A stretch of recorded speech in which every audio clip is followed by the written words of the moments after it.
Hello friends, स्वागत है आप सबका आपका अपना यूट्यूब चैनल अब पढ़ेगा इंडिया में।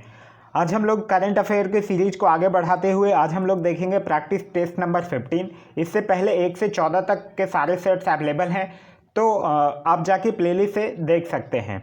आगे बढ़ने से पहले मैं एक चीज़ आप लोगों के साथ डिस्कस करना चाह रहा हूँ कि मैं चाह रहा हूँ कि करंट अफेयर्स का एक क्विक रिवीजन का भी वीडियो जो आप लोगों के सामने लेकर आया जाए। जैसे कि जो और सारे बुक हैं, जैसे प्लेटफॉर्म हो गया, अरिहंत का समसामयिकी हो गया, तो ये सारे बुक के जो क्वेश्चंस हैं या सेट्स के जो क्वेश्चंस हैं या वन लाइनर फॉर्म में है, जो आप लोगों के सामने एक वीडियो के फॉर्म में आप लोगों को दे दिया जाए, ताकि आप लोग के जो आने वाले एग्जाम है, जैसे बिहार एसआई प्री हो गया, बिहार ईएसआई प्री, एनटीपीसी और बीपीएससी, जिसमें करंट अफेयर्स का बहुत ज़्यादा वेटेज है, वो आप लोगों के लिए काफ़ी महत्वपूर्ण साबित होगा।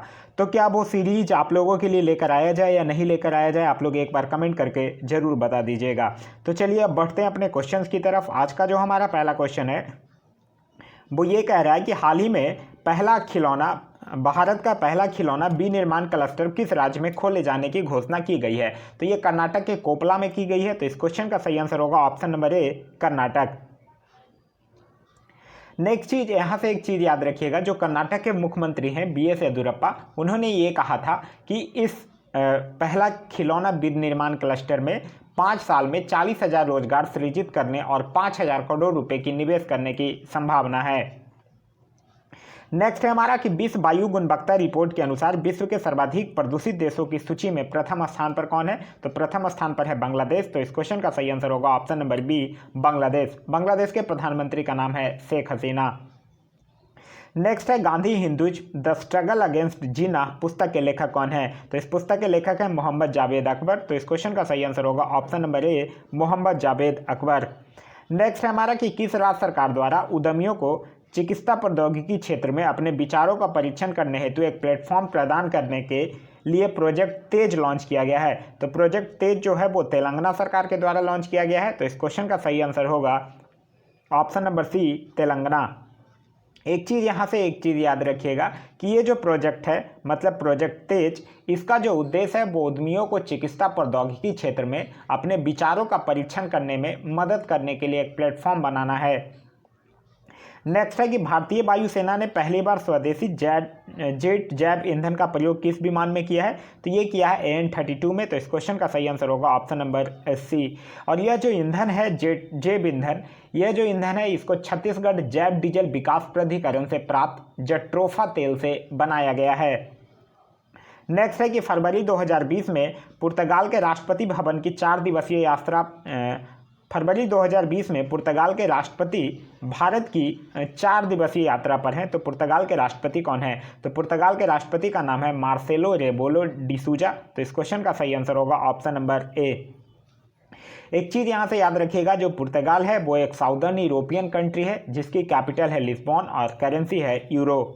नेक्स्ट है हमारा कि फरवरी 2020 में वर्ष 2020 में 2 फरवरी को मनाया गया आर्द्र भूमि दिवस की थीम क्या थी। तो आर्द्र भूमि दिवस का जो थीम था वो था वेटलैंड एंड बायोडाइवर्सिटी। तो इस क्वेश्चन का सही आंसर है option number C, wetland and biodiversity. Next है कि फरवरी 2020 में अमेरिकी राष्ट्रपति डोनाल्ड ट्रंप की भारत यात्रा के दौरान नमस्ते ट्रंप का आयोजन किस स्टेडियम में किया गया है। तो नमस्ते ट्रंप का जो आयोजन है वो मोटेरा स्टेडियम या फिर सरदार पटेल स्टेडियम के नाम से जाना जाता है। तो इस क्वेश्चन का सही आंसर होगा option number D, Sardar Patel stadium. एक चीज़ आप लोगों को याद होगा, इससे पहले अमेरिका के टेक्सास में एक हुआ था हाउडी मोदी कार्यक्रम, और ये अमेरिका के टेक्सास में हाउडी मोदी कार्यक्रम के बाद यह दूसरा मौका था जब भारत में नमस्ते ट्रंप कार्यक्रम के दौरान अमेरिकी राष्ट्रपति एवं भारतीय प्रधानमंत्री एक मंच पर एक साथ दिखाई दिए। नेक्स्ट है कि हाल ही में किस भारतीय बैंक ने iBox नामक self service delivery facility launch की है। तो ये किया है आईसीआईसी बैंक ने। तो इस क्वेश्चन का सही आंसर होगा option number C, ICICI bank. यह जो है वो सेल्फ सर्विस डिलीवरी फैसिलिटी है जिसके तहत कोई भी इंसान छुट्टी के दिन सहित हफ्ते के 7 दिन और 24 घंटे अपने घर के पास की शाखा से अपना debit card, credit card, chequebook और रिटर्न चेक कलेक्ट कर सकता है। अगर हम बात आईसीआईसी बैंक की करते हैं तो इसकी स्थापना 1994 में और इसका जो हेडक्वार्टर है वो बड़ोदरा, गुजरात में है। नेक्स्ट है हमारा कि बजट 2020 की घोषणा में दूध, मांस तथा मछली सहित खराब होने वाले सभी वस्तुओं के लिए क्या स्पेशल किया गया है। तो इसके लिए एक किसान रेल की शुरुआत की गई है। तो इस क्वेश्चन का सही आंसर होगा ऑप्शन नंबर ए, किसान रेल की शुरुआत की गई है। एक चीज़ और याद रखिएगा कि कृषि उत्पादों को राष्ट्रीय और अंतर्राष्ट्रीय तक पहुंचाने के लिए कृषि उड़ान योजना को भी शुरू किया गया है। नेक्स्ट है कि भारत के किस शहर में हाल ही में यूनेस्को द्वारा विश्व धरोहर शहर के रूप में घोषित किया गया है। तो ये किया गया है जयपुर को। तो इस क्वेश्चन का सही आंसर होगा ऑप्शन नंबर ए, जयपुर। अगर हम बात यूनेस्को की करते हैं, यूनेस्को का मतलब होता है the United national educational scientific एवं कल्चरल ऑर्गेनाइजेशन, जिसका हेडक्वार्टर पेरिस फ्रांस में है और जिसकी स्थापना 1945 में हुई है। नेक्स्ट है कि केंद्र सरकार द्वारा भारत के किस शहर में भारत पर्व 2020 का आयोजन किया जा रहा है। तो भारत पर्व 2020 का आयोजन जो है वो नई दिल्ली के लाल किले मैदान में। तो इस क्वेश्चन का सही आंसर होगा ऑप्शन नंबर बी, नई दिल्ली। और यह जो उद्देश्य है, मतलब भारत पर्व का जो उद्देश्य है वो लोगों को देश के विभिन्न पर्यटन स्थलों की यात्रा के लिए प्रोत्साहित करना और देखो अपना देश की भावना को जगाना है। और इस वर्ष जो भारत पर्व की थीम है वो है एक श्रेष्ठ भारत, इस वर्ष जो भारत पर्व की जो थीम है वो है एक भारत श्रेष्ठ भारत और celebrating 150 years of Mahatma Gandhi. Next है कि भारत की सिफारिश पर निम्नलिखित में से किस दिन संयुक्त राष्ट्र द्वारा अंतर्राष्ट्रीय चाय दिवस मनाने की घोषणा की गई है। तो ये किया गया है 21 मई को। तो इस क्वेश्चन का सही आंसर होगा ऑप्शन नंबर डी, 21 मई। नेक्स्ट है हमारा कि आर्थिक सर्वेक्षण 2020 के अनुसार भारत की अर्थव्यवस्था में सेवा क्षेत्र का योगदान कितने प्रतिशत रहा है। तो सेवा क्षेत्र का जो योगदान है वो है 57.8%। और अगर उद्योग क्षेत्र की बात करते हैं तो उद्योग क्षेत्र का है 28.3% और कृषि क्षेत्र का है 13.9%। नेक्स्ट है हमारा कि 1 नवंबर से 10 नवंबर के मध्य हुनर हाट का आयोजन कहाँ किया गया है। तो हुनर हाट का आयोजन किया गया है प्रयागराज में। तो इस क्वेश्चन का सही आंसर होगा ऑप्शन नंबर सी, प्रयागराज। और ये जो हुनर हाट योजना है, इस हुनर हाट योजना के माध्यम से पारंपरिक शिल्प, कला, रोजगार सृजन को बढ़ावा दिया जा रहा है। नेक्स्ट है कि नवाचार महोत्सव 2020 का आयोजन कहाँ किया जा रहा है। तो नवाचार महोत्सव 2020 का आयोजन जो है वो अरुणाचल प्रदेश के ईटानगर में स्थित विज्ञान केंद्र में किया जा रहा है। तो इस क्वेश्चन का सही आंसर होगा ऑप्शन नंबर ए, अरुणाचल प्रदेश। और इस उत्सव का जो आयोजन है वो अरुणाचल प्रदेश राज्य विज्ञान और प्रौद्योगिकी परिषद द्वारा राष्ट्रीय नवाचार फाउंडेशन के सहयोग से किया जा रहा है। नेक्स्ट है हमारा कि राष्ट्रीय राजमार्गों के निर्माण कार्य में तेजी लाने के लिए किस पोर्टल को लॉन्च किया गया है। तो किया गया है गति पोर्टल को लॉन्च। तो इस क्वेश्चन का सही आंसर होगा ऑप्शन नंबर बी, गति पोर्टल। और गति पोर्टल के माध्यम से न केवल राष्ट्रीय राजमार्ग निर्माण कार्यों में पारदर्शिता आएगी बल्कि निर्माण कार्य को बढ़ावा देने के निर्णय को भी गति मिलेगी। नेक्स्ट है कि हाल ही में 150 रणजी ट्रॉफी मैच खेलने वाले क्रिकेटर कौन बने हैं। तो ये बने हैं वसीम जाफर, जो कि मुंबई से बिलोंग करते हैं। तो इस क्वेश्चन का सही आंसर होगा option number B, Wasim Jaffer. Wasim Jaffer से याद रखिएगा ये हाईएस्ट रन स्कोरर भी हैं रणजी ट्रॉफी क्रिकेट के। नेक्स्ट है हमारा कि नर्मदा महोत्सव किस राज्य में मनाया जा रहा है। तो नर्मदा महोत्सव जो है वो अमरकंटक मध्य प्रदेश में। तो इस क्वेश्चन का सही आंसर होगा ऑप्शन नंबर ए, मध्य प्रदेश। ये जो नर्मदा महोत्सव है ये 3 दिनों का चलने वाला एक महोत्सव है। नेक्स्ट है हमारा कि स्कूलों में बच्चों की उपस्थिति को बढ़ाने के लिए आओ स्कूल चले अभियान की शुरुआत किस राज्य या केंद्र शासित प्रदेश ने किया है।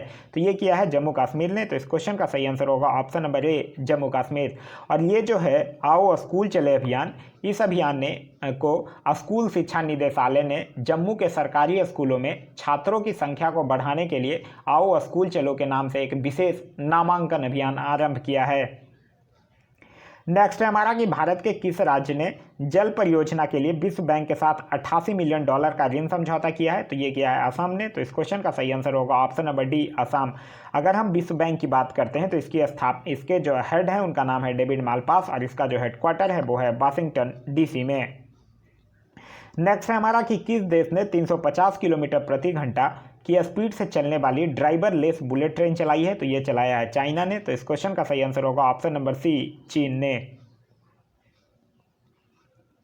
नेक्स्ट है कि किसानों को सशक्त बनाने और उनकी आय को दोगुना करने के उद्देश्य से प्रधानमंत्री नरेंद्र मोदी ने हाल ही में किस कार्यक्रम का शुभारंभ किया है। तो ये किया है किसान क्रेडिट प्रोग्राम का। तो इस क्वेश्चन का सही आंसर होगा ऑप्शन नंबर ए, किसान क्रेडिट प्रोग्राम।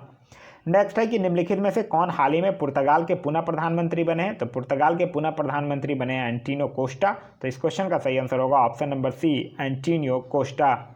नेक्स्ट है कि किस भारतीय पूर्व क्रिकेट खिलाड़ी को अमेरिका क्रिकेट टीम का मुख्य कोच बनाया गया है? तो ये बनाया गया है जे अरुण कुमार को। तो इस क्वेश्चन का सही आंसर होगा ऑप्शन नंबर बी, और ये बेंगलुरु कर्नाटक से बिलोंग करते हैं। नेक्स्ट है कि भारत का कौन सा रेलवे स्टेशन आईएसओ प्रमाणन वाला देश का पहला रेलवे स्टेशन बन गया है? तो ये बना है गुवाहाटी रेलवे स्टेशन। तो इस क्वेश्चन का सही आंसर होगा option number C, Guwahati railway station. Next है हमारा कि cricket world cup the Indian challenge के लेखक कौन है? तो इस पुस्तक के लेखक हैं आशीष रे। तो इस क्वेश्चन का सही आंसर होगा ऑप्शन नंबर बी। नेक्स्ट है कि प्रधानमंत्री नरेंद्र मोदी को bill and Melinda Gates foundation द्वारा ग्लोबल गोलकीपर अवार्ड किस योजना के लिए दिया गया है? तो ये दिया गया है स्वच्छ भारत मिशन के लिए। तो इस क्वेश्चन का सही आंसर होगा ऑप्शन नंबर बी, स्वच्छ भारत मिशन। स्वच्छ भारत मिशन से याद रखिएगा, इस मिशन के अंतर्गत 10 करोड़ से ज़्यादा व्यक्तिगत शौचालयों का निर्माण किया गया है, जिसके परिणाम स्वरूप सभी राज्यों के ग्रामीण क्षेत्रों ने स्वयं को 2 अक्टूबर 2019 को ODF घोषित कर दिया है। ODF का मतलब होता है ओपन डिफेक्शन फ्री। नेक्स्ट है कि असम के एनआरसी की अंतिम सूची जारी की गई है, जिसमें कितने लोगों को असम का गैर नागरिक घोषित किया गया है? तो ये लगभग 15 लाख लोगों को किया गया है। तो इसको लगभग 19 लाख लोगों को किया गया है। तो इस क्वेश्चन का सही आंसर होगा ऑप्शन नंबर सी, लगभग 19 लाख। एनआरसी का मतलब होता है national register of citizens. NRC एक ऐसा रजिस्टर है जिसमें सभी भारतीय नागरिकों का विवरण शामिल है। इसे वर्ष 1951 की जनगणना के पश्चात तैयार किया गया था। नेक्स्ट है कि निर्वाचन आयोग द्वारा किस राज्य की नेशनल पीपुल्स पार्टी को 8वीं राष्ट्रीय पार्टी का दर्जा प्रदान किया गया है? तो ये मेघालय की एक पार्टी है जिसके प्रेसिडेंट हैं कॉर्नोट संगमा और जिसके फाउंडर हैं PA संगमा। तो इस क्वेश्चन का सही आंसर होगा ऑप्शन नंबर ए, मेघालय। नेक्स्ट है हमारा क्वेश्चन नंबर 31, कह रहा ब्रज प्रहार भारत एवं अमेरिका के मध्य संचालित होने वाला कौन सा अभ्यास है? तो ये थल सेना का अभ्यास है। तो इस क्वेश्चन का सही आंसर होगा ऑप्शन नंबर सी, थल सेना। भारत और अमेरिका से, और याद रखिएगा, पैसेक्स एक्सरसाइज भी होता है, युद्ध अभ्यास भी होता है, ये भारत और अमेरिका के बीच ही होता है। नेक्स्ट है हमारा कि मई 2019 में ओरछा शहर को यूनेस्को की विश्व धरोहर स्थलों की अस्थायी सूची में शामिल किया गया है। यह शहर किस राज्य में है? तो यह मध्य प्रदेश का राज्य है ओरछा। तो इसको मध्य प्रदेश का शहर है। तो इस क्वेश्चन का सही आंसर होगा ऑप्शन नंबर सी, मध्य प्रदेश। नेक्स्ट है हमारा कि सतत विकास लक्ष्य भारत सूचकांक में अग्रणी राज्य कौन है? तो अग्रणी राज्य है हिमाचल प्रदेश। तो इस क्वेश्चन का सही आंसर है option number B, Himachal Pradesh. Next हमारा कि विश्व तीरंदाजी चैंपियनशिप 2019 में भारत का स्थान क्या रहा है? तो ये है, भारत का स्थान जो है वो छठा है। तो इस क्वेश्चन का सही आंसर होगा ऑप्शन नंबर डी, छठा। भारत जो है वो इसमें 1 रजत और 2 कांस्य पदक यानी कुल 3 पदक प्राप्त करके छठे स्थान पर रहा है। पहले स्थान पर रहा है दक्षिण कोरिया, और ये जो चैंपियनशिप हुआ है ये हुआ है नीदरलैंड्स में। नेक्स्ट है हमारा कि भारत के किस वर्ष तक मलेरिया उन्मूलन का लक्ष्य रखा गया है? तो भारत में 2030 तक मलेरिया उन्मूलन का लक्ष्य रखा गया है। तो इस क्वेश्चन का सही आंसर होगा ऑप्शन नंबर सी, 2030। मलेरिया की अगर बात करते हैं तो मलेरिया जो है वो मादा एनफ्लीज मच्छर के काटने से होता है, और ये एक प्रोटोजोआ द्वारा होने वाली बीमारी है। नेक्स्ट है कि प्रधानमंत्री मोदी जी ने अपने दूसरे कार्यकाल में पहली विदेश यात्रा किस देश की है? तो ये किया है उन्होंने मालदीव का। तो इस क्वेश्चन का सही आंसर होगा ऑप्शन नंबर ए, मालदीव। मालदीव जो है वो एक साउथ एशिया की कंट्री है जिसकी राजधानी है माले। नेक्स्ट हमारा कि भारतीय नौसेना के 24वें प्रमुख मार्च 2019 में किसे बनाया गया है? तो ये करमबीर सिंह को बनाया गया है। तो इस क्वेश्चन का सही answer option number D, Karambir Singh. Next है कि विश्व खाद्य पुरस्कार 2019 से सम्मानित साइमन एक ग्रोट किस देश के कृषि वैज्ञानिक हैं? तो ये नीदरलैंड के हैं। तो इस क्वेश्चन का सही आंसर होगा ऑप्शन नंबर ए, नीदरलैंड। अगर हम बात करते हैं नीदरलैंड की, तो ये एक नॉर्थ वेस्टर्न यूरोपियन कंट्री है जिसकी कैपिटल है एम्स्टर्डम। नेक्स्ट है हमारा कि फरवरी 2020 में किस शहर की पुलिस ने ऑपरेशन नकेल की शुरुआत की है? तो ये किया है गाजियाबाद पुलिस ने। तो इस क्वेश्चन का सही आंसर होगा ऑप्शन नंबर सी, गाजियाबाद। और इस ऑपरेशन के तहत शहर के सभी मार्गों पर दौड़ने वाली जो ऑटो रिक्शा हैं या अन्य जो सवारी वाहन हैं उनको 4 अंकों का एक यूनिक ID दिया जाएगा। नेक्स्ट है हमारा कि पेरिस पुस्तक मेले 2020 में किस देश को गेस्ट ऑफ ऑनर के रूप में नामित किया गया है? तो ये किया गया है हमारा प्यारा देश भारत को। तो इस क्वेश्चन का सही आंसर होगा ऑप्शन नंबर ए, भारत। नेक्स्ट है कि जम्मू कश्मीर पुनर्गठन अधिनियम कब से लागू किया गया है? तो ये लागू किया गया 31 अक्टूबर 2019 से। तो इस क्वेश्चन का सही आंसर होगा ऑप्शन नंबर डी, 31 अक्टूबर 2019।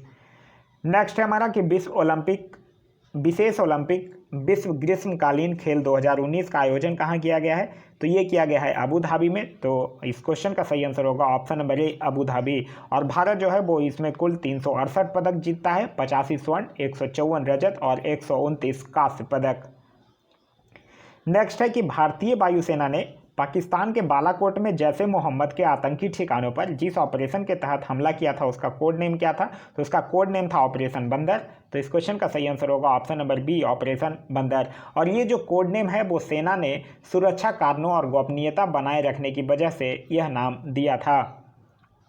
नेक्स्ट है हमारा कि बजट में किस पशुओं में होने वाली 2 बीमारियों को समाप्त करने की बात कही है? तो वो जो 2 बीमारियां हैं वो हैं ब्रूसेलोसिस और फूड एवं माउथ। तो इस क्वेश्चन का सही आंसर होगा ऑप्शन नंबर डी, B+C दोनों। नेक्स्ट है कि हाल ही में किस देश को अल्जाइमर रोग के निदान हेतु GB971 नामक एक घरेलू दवा विकसित की है? तो ये किया है चाइना ने। तो इस क्वेश्चन का सही आंसर होगा ऑप्शन नंबर बी, चीन। नेक्स्ट है हमारा कि इंडिया जस्टिस रिपोर्ट 2019 के अनुसार बेहतरीन कानून व्यवस्था किस राज्य में है? तो बेहतरीन कानून व्यवस्था है महाराष्ट्र में। तो इस क्वेश्चन का सही आंसर होगा option number B, Maharashtra. Maharashtra के मुख्यमंत्री का नाम है उद्धव ठाकरे और यहाँ के गवर्नर का नाम है भगत सिंह कोश्यारी। नेक्स्ट है हमारा कि हाल ही में भारतीय परमाणु ऊर्जा आयोग ने किस राज्य में 14100 टन लिथियम के भंडार की खोज की है? तो ये किस में किया है? कर्नाटक ने। तो इस क्वेश्चन का सही आंसर होगा ऑप्शन नंबर बी, कर्नाटक में। अगर हम लोग बात करते हैं भारतीय परमाणु ऊर्जा आयोग की, तो इसका गठन 1954 में और मुख्यालय मुंबई महाराष्ट्र में। और ये जो परमाणु ऊर्जा विभाग है वो एक महत्वपूर्ण विभाग है जो सीधे प्रधानमंत्री के अधीन होता है। नेक्स्ट है हमारा कि फरवरी 2020 में किस देश ने अपने देश में जन्म दर को बढ़ाने के उद्देश्य से बेबी बोनस स्कीम शुरू किया है? तो ये किया है ग्रीस ने। तो इस क्वेश्चन का सही आंसर होगा ऑप्शन नंबर ए, ग्रीस ने। और ये जन्म दर को बढ़ाने के लिए किया गया है और इस सरकार जो है वो इसके लिए 1400 करोड़ रुपए का बजट तय किया है। और इस योजना के तहत जन्म दर बढ़ाने के लिए जोड़ों को 2000 यूरो का बोनस दिया जाएगा। नेक्स्ट हमारा कि भारत की पहली फ्रूट रेल की शुरुआत किस राज्य में की गई है? तो ये आंध्र प्रदेश के अनंतपुर से किया गया है। तो इस क्वेश्चन का सही आंसर होगा ऑप्शन नंबर ए, आंध्र प्रदेश। नेक्स्ट है हमारा कि हाल ही में किस कंपनी द्वारा बी थिंक डिजिटल कार्यक्रम का शुरुआत किया गया है? तो ये किया गया है फेसबुक के द्वारा। तो इस क्वेश्चन का सही आंसर होगा ऑप्शन नंबर सी, फेसबुक।